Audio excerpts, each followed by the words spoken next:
नमस्कार, मी ऋतुजा कुलकर्णी. आपल्या RBN news मराठीमध्ये सहर्ष स्वागत. संस्थेच्या वर्धापन दिनानिमित्त कला शाखेच्या वतीने विद्यार्थ्यांना स्पर्धा परीक्षेचे मार्गदर्शन.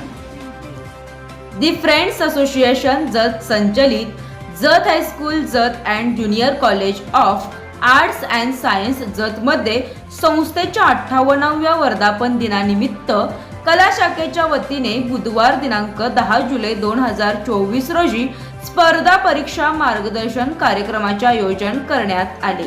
या कार्यक्रमाची सुरुवात क्रांतिज्योती सावित्रीबाई फुले यांच्या प्रतिमेचे पूजन, कार्यक्रमाचे प्रमुख पाहुणे खुशबू मुजावर मॅडम आणि जत हायस्कूल जतचे नूतन मुख्याध्यापक माननीय श्री PM कांबळे सर यांच्या हस्ते करण्यात आले. यावेळी आरबीएन न्यूज मराठीचे उपसंपादक तंत्रनिर्देशक ऋग्वेद कुलकर्णी उपस्थित होते. या कार्यक्रमाचे स्वागत व प्रास्ताविक प्राचार्य श्री PM कांबळे सर यांनी केले. यावेळी प्रमुख पाहुणे आणि मान्यवरांचा यथोचित सत्कार करण्यात आला. खुशबू मुजावर मॅडम यांनी आज स्पर्धेच्या युगात टिकायचे असेल तर स्पर्धा परीक्षा ही संकल्पना समजून घेतली पाहिजे आणि आतापासूनच स्पर्धा परीक्षेची तयारी केली पाहिजे असे विचार मांडले. तर प्राचार्य माननीय श्री PM कांबळे सर यांनी सर्व शाखेतील विद्यार्थी स्पर्धा परीक्षेत सहभागी होऊ शकतात, पण कला शाखेतील विद्यार्थी हे निश्चितच यशस्वी होतात, कारण त्यांना इतर विषयांची असणारी माहिती उपयोगी पडते. प्रयत्न, चिकाटी आणि अभ्यास करण्याचे सातत्य असले की आत्मविश्वासाने यश हे निश्चितच साध्य होते, असेही ते बोलताना म्हणाले. कला शाखेतील विद्यार्थ्यांना अशा मार्गदर्शनाची गरज आहे आणि संयोजकांनी केलेल्या कार्यक्रमाचे त्यांनी कौतुक केले. या कार्यक्रमाचे सूत्रसंचालन प्राध्यापक श्री VP कुलकर्णी सर यांनी केले, तर या कार्यक्रमाचे आभार कला विभाग प्रमुख प्राध्यापक श्री गुरव सर यांनी मानले. माझे सर्व सहकारी, प्राध्यापक मित्र आणि सर्व विद्यार्थी आज आपल्या संस्थेचा 58वा वर्धापन दिन आहे. त्याचाच अर्थ आपल्या संस्थेच्या स्थापनेपासून आजपर्यंत जो कालखंड आहे तो 58 वर्षांचा आहे. संस्थेला आज 58 वर्ष पूर्ण होऊन आपली संस्था आज 59व्या वर्षात पदार्पण करीत आहे. या प्रसंगी आपल्याला संस्थेच्या कार्याची आठवण होते. अतिशय कठीण स्थितीत आपल्या संस्थेची सुरुवात झालेली आहे, परंतु अतिशय जिद्दीनं आणि मेहनतीनं आपल्या समाजातील गोरगरीब मुलांच्या शिक्षणाची सोय व्हावी म्हणून आपल्या संस्थेनं जत, माडगाव, कुंभारे आणि मुचंडी या ठिकाणी माध्यमिक शाळांची सुरुवात केली आणि या माध्यमिक शाळांमध्ये अत्यंत गुणवत्तापूर्ण दर्जेदार असं शिक्षण मिळेल असे सतत प्रयत्न केल्यावर आपल्या संस्थेचा आज राज्यभर नाव लौकिक आहे. हजारो विद्यार्थी आपल्या संस्थेच्या या शाखांमधून घडलेले आहेत. या विद्यार्थ्यांच्या माध्यमातून समाजाच्या वेगवेगळ्या घटकांपर्यंत आज आपली संस्था पोहोचलेली आहे. दी फ्रेंड्स असोसिएशन जत या संस्थेच्या शाखांमध्ये शिकलेला विद्यार्थी हा एक वेगळा कसा उमटवतो याची पालकांना खात्री झालेली आहे. त्यामुळे आज आपण संस्थेच्या 40 शाखांमध्ये बहुसंख्येने विद्यार्थी शिक्षण घेत असलेले दिसतात. हे सर्व उभं करण्यासाठी किंवा संस्थेच्या सर्व शाखांची संस्थेची जडणघडण करण्यासाठी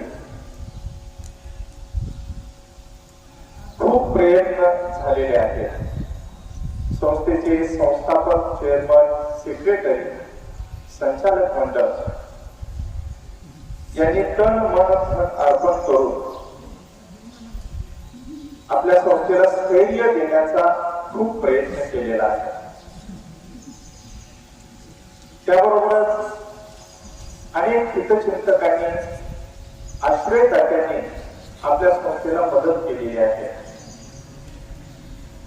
संस्थेचे विद्यमान विश्वस्त मंडळ जे आहे ते मुलांना गुणवत्तापूर्ण शिक्षण कसं मिळेल, भविष्यातली त्यांची कामगिरी कशी प्रभावित होईल, उठावदार होईल, अशा विचारात सातत्यानं असते. आणि त्यामुळेच काळानुरूप अनेक बदल आज आपल्या संस्थेच्या शाखांमध्ये घडत असलेले दिसून येतात. हे जे संस्थेनं कार्य केलेलं आहे ते समाज उभं करण्याचं काम केलेलं आहे, समाजाची जडणघडण करण्याचं काम केलेलं आहे. या कार्याचा आपल्या सर्वांना हेवा वाटतो. म्हणून मुलांनो, संस्थेच्या आजच्या या वर्धापन दिनानिमित्त मी संस्थेचे विद्यमान विश्वस्त मंडळ, संस्थेचे सभासद, संस्थेतील सेवानिवृत्त मुख्याध्यापक, शिक्षक, शिक्षकेतर सेवक वर्ग, संस्थेचे माजी विद्यार्थी, हितचिंतक, देणगीदार, आश्रयदाते, सध्या शिकत असलेले विद्यार्थी, विद्यार्थिनी आणि शिक्षक, शिक्षकेतर सेवक वर्ग या सर्वांना मी माझ्या शाळेच्या वतीने मुख्याध्यापक या नात्यानं हार्दिक हार्दिक शुभेच्छा देतो आहे. संस्थेच्या आजच्या वर्धापन दिनानिमित्त आज आपण एका खास व्याख्यानाचं आयोजन केलेलं आहे. आजच्या या व्याख्याता आहेत खुशबू मुजावर मॅडम. त्यांचा परिचय जर बघितला तर आपल्याला आश्चर्य वाटेल अशी त्यांची आजपर्यंतची कामगिरी आहे.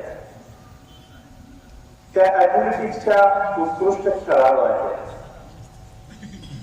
योगासन, मल्लखांब यात त्या तरबेज आहेत. यामध्ये त्यांनी अनेक मेडल्स मिळवलेले आहेत. त्याचबरोबर त्या नृत्य दिग्दर्शन देखील करतात. असं एक बहुआयामी असणारं व्यक्तिमत्व आज आपल्या समोर उपस्थित आहे. मी त्यांचं माझ्या शाळेच्या वतीनं, तुम्हा सर्वांच्या वतीनं हार्दिक स्वागत करतो आहे. मगाशीच कुलकर्णी सर आपल्याला म्हणाले की हे स्पर्धेचं युग आहे. छोटस वाटतंय, हे स्पर्धेचं युग आहे. पण खोलात जाऊन जर आपण त्याचा विचार केला तर आपल्या लक्षात येईल की या स्पर्धेच्या युगामध्ये आपण कुठे आहोत. मुलांना इथे ते बसलेला मुलगा कोण आहे? उभा राहा जरा. हा, आता बोलत होता तो. उभा राहा. काही मान केला उभं राहा. बोलू नको, शांतपणे जरा समजून घे. हे स्पर्धेचं युग आहे. हे छोटं वाटतंय. तसं बघितलं तर दोनच शब्द येतात. परंतु या वाक्याच्या प्रगती जर आपण घुटमळलो तर आपल्याला कळेल की आपण या स्पर्धेच्या वेगात नेमकं कुठं आहोत. आज सर्वच स्तरामध्ये शिकणाऱ्या मुलांच्या झुंडीच्या झुंडी आहेत. तुम्ही बघितला तर शिक्षण घेऊन बाहेर पडणाऱ्या मुलांच्या झुंडीच्या झुंडी आपल्याला बघायला मिळतात. मी यातून आपण यशस्वी कसं व्हायचं? स्थिर बुद्धीनं आपण सातत्यानं जर प्रयत्न करत राहिलो तर हमखास आपल्याला यश मिळतं. प्रयत्न अत्यंत महत्वाचे असतात आणि हे प्रयत्न वाया जाऊ नये याची काळजी आपण सतत घेतली पाहिजे. आपण प्रयत्न करतोय तुम्ही दखल घेतली, काळजी घेतली तर या ज्या झुंडीच्या झुंडी आहेत त्या सर्व स्पर्धकांना आपण रेटून मागं सारून आपण पुढे जाऊन उभं राहू शकतो. हा आत्मविश्वास मुलांना आपल्याला पाहिजे. अशा प्रकारचा आत्मविश्वास आपल्यामध्ये यावा म्हणूनच आजच्या व्याख्यानाचं आज आयोजन आपण केलेलं आहे.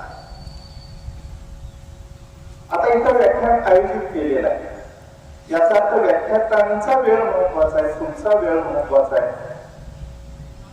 हा वेळ कारणीभूत लागावा असं जर आपल्याला वाटत असेल तर आपण अत्यंत शांततेनं यात सहभागी झालं पाहिजे. स्वतः त्याच्याशी समरस झालं पाहिजे. तर या व्याख्यानाचा तुम्हाला लाभ होईल. व्याख्यात्यांना सुद्धा वाटेल की आजचा माझा वेळ हा सार्थकी लागला.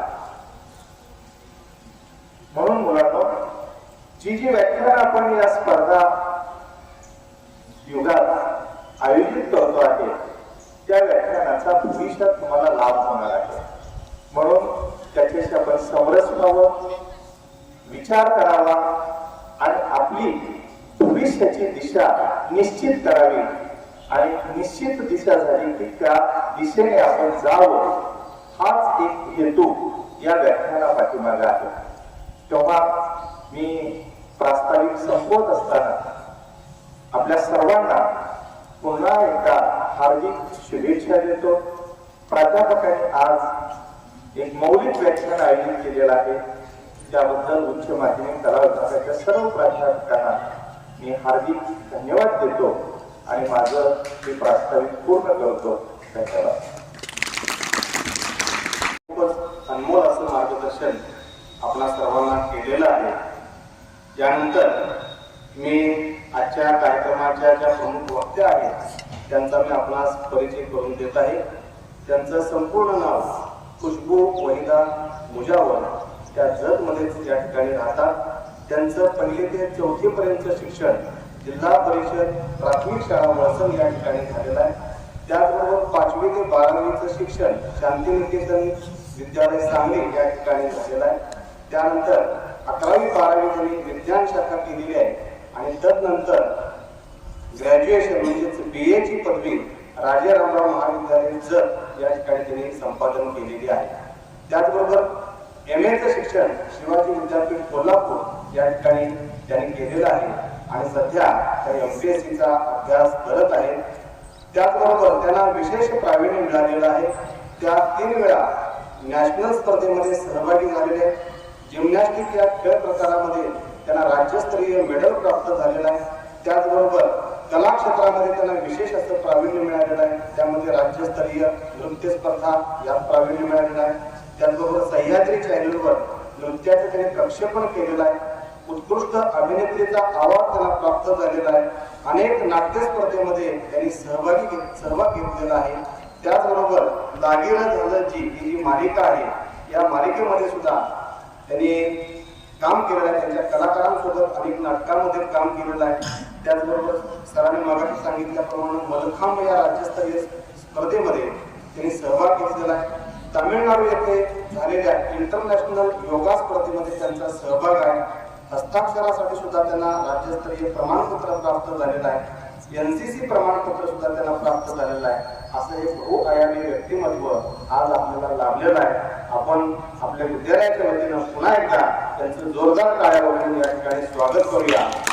आणि आपल्या कला विभागाचे श्री विभाग प्रमुख श्री गुरव सर यांना मी विनंती करतो की त्यांनी या आजच्या कार्यक्रमाच्या प्रमुख वक्त्यांचं या ठिकाणी शाल आणि बुके देऊन त्यांचं हार्दिक स्वागत या ठिकाणी करावं. श्री गुरव सर. जमलेल्या सर्व विद्यार्थ्यांना प्रथमतः मला कळत नाही मी काय तुम्हाला मार्गदर्शन करू. मला इथं बोलवले आहे सर्वांचा आभार मानते. आणि माझा इथं बसण्यापासून ते ह्या पर्यंत आणि तिथून इथं येण्यापर्यंतचा प्रवास मी आज तुमच्यासमोर सांगणार आहे. ज्यांच्या चेहऱ्यावरती तेज आहे, ज्यांच्या देहामध्ये शक्ती आहे, ज्यांच्या मनामध्ये उत्साह आहे, ज्यांच्या देहामध्ये शक्ती आहे, ज्यांच्या मनगटामध्ये बळ आहे, जे श्रेयांसाठी निर्भय आहे, ज्यांचं देशावर प्रेम आहे आणि ज्यांच्या आई वडिलांवरती श्रद्धा आहे, ज्यांचं चारित्र्य शुद्ध आहे आणि जे व्यसनापासून मुक्त आहे आणि ज्यांचं ध्येय उच्च आहे, असे स्वामी विवेकानंद यांच्या स्वप्नांच्या तुम्ही सर्व युवक आणि युवती मला तिथं बोलवला आणि मला तुमच्यासमोर माझा प्रवास तुमच्यासमोर मला सांगायला मिळतोय, ते माझं भाग्य समजेल. मी पण तुमच्यातलीच अशी खाली बसून ती काय सांगत्या, ती काय बोलत्या असं म्हणूनच मी इथपर्यंत आलेली आहे.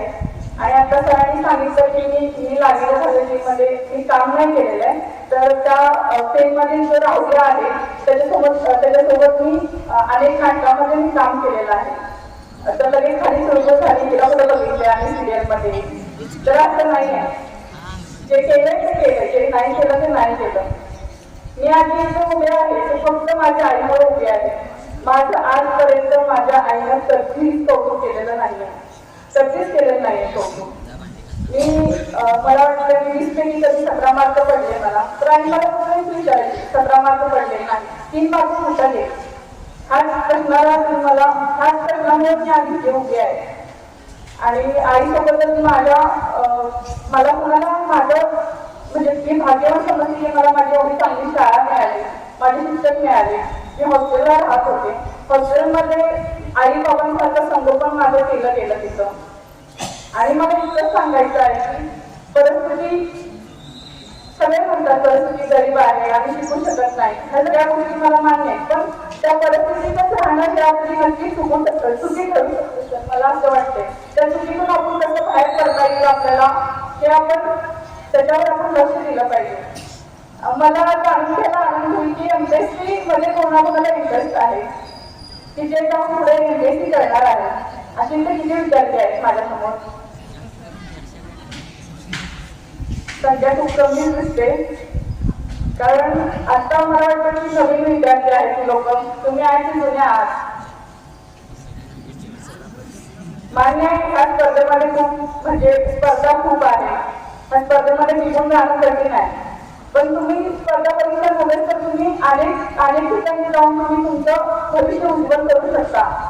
स्पोर्ट्स हे असं मला वाटतं, मला आता स्टेट मेडल असल्यामुळं मला इतरांचं एवढं मला स्टडी करावं लागणार नाही आहे.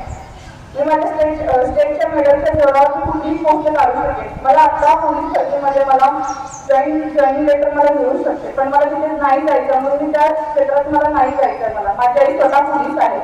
मला ती म्हणते की माझ्या 21 पिढ्या पोलीस नको, कारण मला वेळ थोडाही मला वेळ मिळत नाही. तुम्ही तुमचं क्षेत्र तुम्हाला आता निवडता आलं पाहिजे.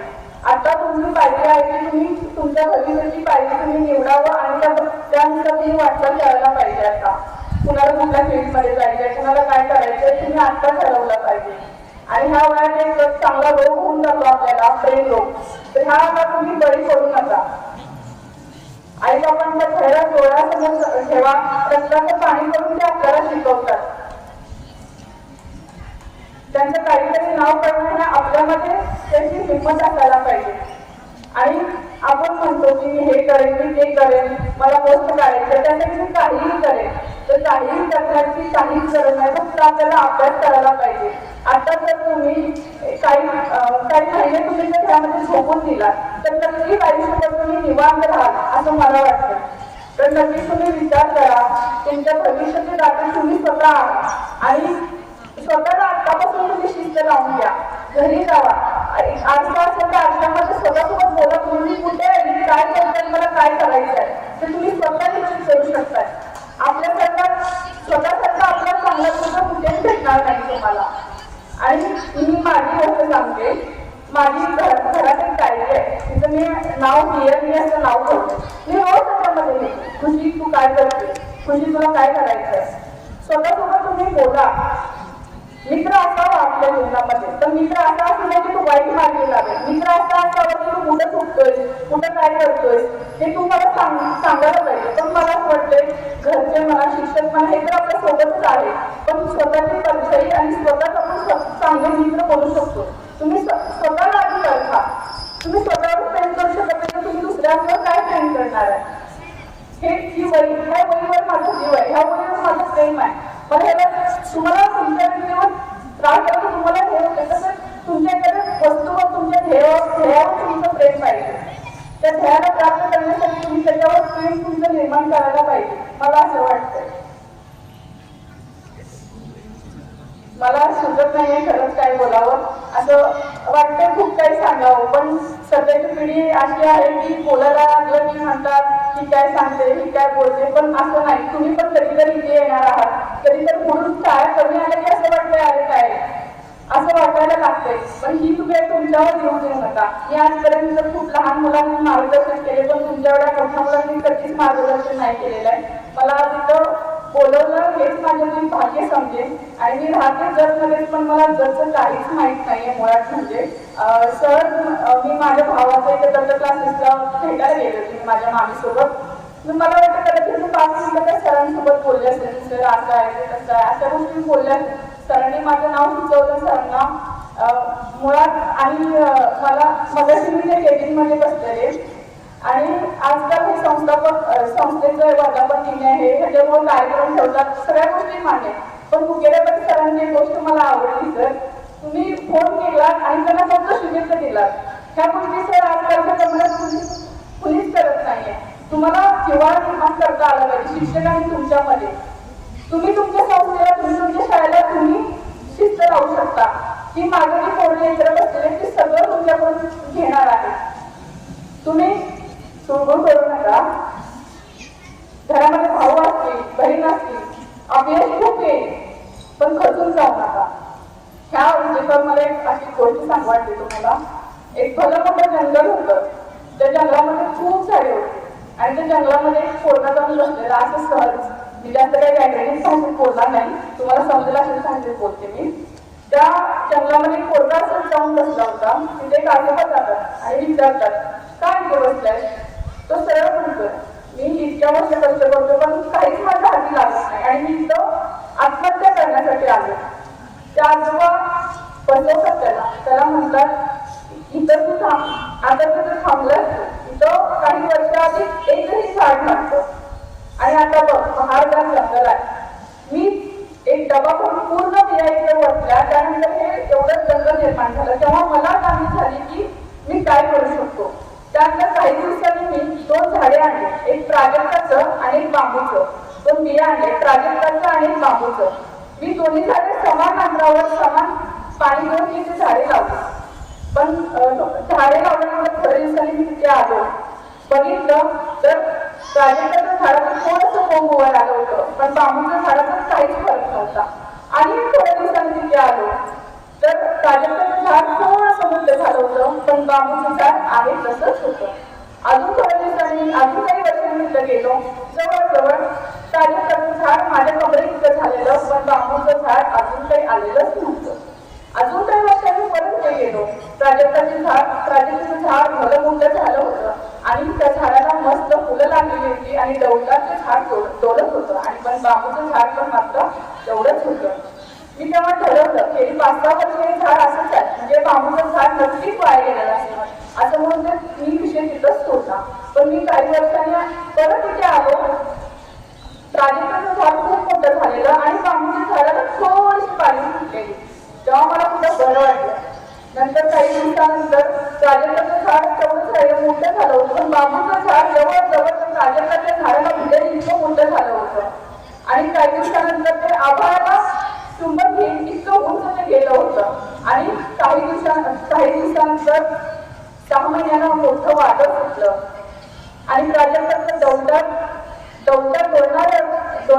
झाड मात्र कोसळून गेलं, पण बांबूचं झाड मात्र तसंच उभं होतं.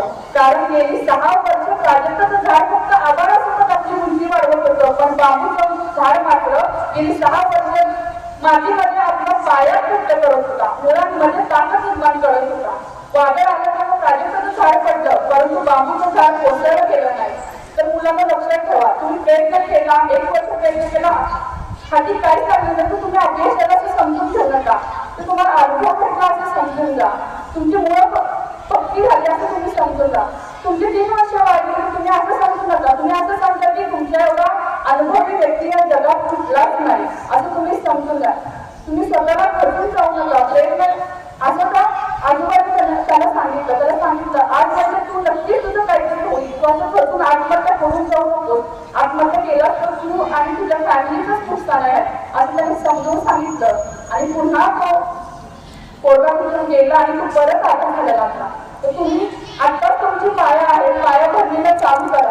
पोलीस भरतीला खूप आता म्हणजे भरत्या खूप निघत आहे, तुम्ही जाऊन त्यामध्ये हे करू शकता. मला त्या बोलवलं इथं मला बोलण्याची संधी दिली त्याबद्दल मी आभार मानते. आणि नक्कीच सर मी या विद्यार्थ्यांकडून हमी घेते की तुमची पोस्ट पावती नक्कीच भविष्यात तुम्हाला देतील सर. थँक्यू. व्यासपीठावर विराजमान झालेले आपल्या कनिष्ठ महाविद्यालयाचे प्राचार्य कांबळेकर, आजच्या या स्पर्धेच्या युगातील स्वतःचा अनुभव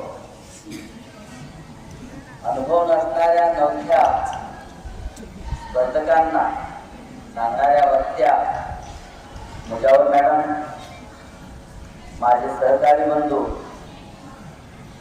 न्यूज चॅनलचे कुलकर्णी सर, या ठिकाणी उपस्थित असणारे माझे प्रिय विद्यार्थिनींनो, मी प्रथमतः ज्याला माझी आई म्हणतो ती माझी संस्था, या संस्थेच्या 58व्या वर्धापन दिनी मी त्याला शतशः नमन करतो. आणि या कार्यक्रमाच्या शेवटच्या गोड अशा कार्यक्रमाकडे मी वळतो. आताच आदरणीय प्राचार्यांनी आपल्या संस्थेविषयीची जी माहिती आहे, या वटवृक्षाची माहिती आपणासमोर ठेवलेली होती. त्याचा अभ्यास तुम्हाला आता या 2 वर्षामध्ये 11वीच्या मुलांना करायचं. ही संस्था काय आहे, त्याचा नावलौकिकांच्या महाराष्ट्रामध्ये आणि या संस्थेमध्ये शिकणाऱ्या विद्यार्थ्यांचा नावलौकिक या संस्थेचं संपूर्ण भारताच्या पाठीवर आणि भारताच्या बाहेर सुद्धा गेलेला आहे, हे विसरता कामा नये. विद्यार्थी मित्रांनो, ते पाण्याचे ॲरो जे बसवलेलं आहे तिथं, त्या ग्रुपमधील एक विद्यार्थी हा परराष्ट्रामध्ये शिकायला गेलेला आहे. तिथं परराष्ट्रामध्ये नोकरी करतो. म्हणजे या शाळेच्या त्या विद्यार्थ्यांनी स्पर्धा परीक्षांच्या माध्यमातून जे पद बाहेर ग्रहण केलं, मात्र या शाळेची आठवण त्याच्या मनातून गेली नाही. त्यानं त्याच्या मित्राच्या साहाय्यानं सुवर्ण महोत्सवाला मला काहीतरी दिलं पाहिजे असे फुलाची पाकळी लाखभर रुपये त्यांनी त्याच्यामध्ये दिले. स्पर्धा परीक्षा काय असते हे मॅडमने तुम्हाला आता सांगितलेलं आहे. मी मागाशी तुमच्या पुढे 12वीच्या वर्गामध्ये 2 तास घालवले, चांगले 2 तास घालवलेले आहेत. कुठला देव नसतो, कुठलं मंदिर नसतं, कोण साधू नसतो, कोण भविष्य सांगणारा नसतो. आपलं भविष्य आपल्याला निर्माण करणारे, जग दाखवणारे जे आहेत ते आई वडील, त्यांच्या दररोज पाया पडा. मोठं परिवर्तन तुमच्यामध्ये घडून येईल. आणि हे स्पर्धा परीक्षावर हाताचं बळ आहे, तुम्हाला जाता जाता तुम्ही करू शकताय. पावसाळ्याच्या दिवसामध्ये खेड्यातली मुलं भरपूर पाऊस झाल्याचं बाग फुटलेला असतं नाही का, फुटलेल्या बांधामधनं इकडच्या तिकडच्या उड्या मारतो आपण. उड्या मारतो की नाही, मारून मारून मारून 1 फूट जर बाग फुटलेला असेल तर त्याला 10 फूट लांब करतो करताय ना. मग भले त्याची उडी पलीकडे जात नाही, तो आधीमध्ये अडकून पडत असतो, परंतु प्रयत्नांची पराकाष्ठा केल्यानंतर ती उडी पलीकडे जात.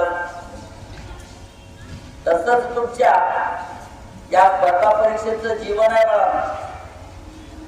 आणि ते कसं साध्य करायचं हे आपल्या लेक्चर मधून मॅडमने आपल्या समोर आता सांगितलेलं आहे. आपण स्पर्धेच्या युगामध्ये आहात, स्पर्धेमध्ये उतरलं पाहिजे. भले आपणाला यश या वर्षी नाही 10 वर्षानं का प्राप्त होईल का त्याच्यामध्ये तुम्ही समरस झालं पाहिजे आणि त्यातून तुम्हाला नक्की मार्ग मिळाल्याशिवाय राहणार नाही. छोटस माझा कार्यक्रम होता मी लांबवलेला आहे. आज या ठिकाणी मुजावर मॅडम या ठिकाणी आल्या, अतिशय